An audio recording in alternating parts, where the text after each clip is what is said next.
Hello everybody and welcome to another episode of the electric apprentice. Today I'm going to show you how to proper isolate the wires. But first things first, yeah, safety. Alright, special gloves like this one, just put them on because you never know which one of these wires are live or not. And you're going to need some scotch tape and a plier if any of these wires is copper exposed. As you can see, this one is got a protection still here, so all we have to do is to isolate them.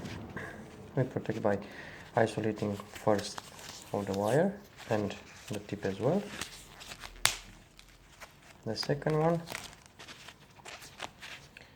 the isolation is good for putting a construction site on live and protecting the wires as well, and for safety reasons to protect the people inside the building, workers, to not get a nasty electroshock like this one.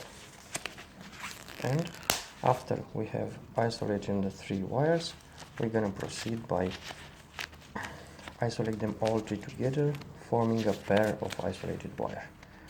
Here we go. I'm guessing you know this stuff by now, and the tip as well, you know, the end and the stuff, and put them back in the hole, and that should be it, my friends. All right, that should be it. I don't have much to do for today, just a few bits and bobs, but I'm gonna come with an update soon enough. Thanks all for watching. In the meanwhile, thumbs up, subscribe, and keep you protected. Isolate the wires. Cheers.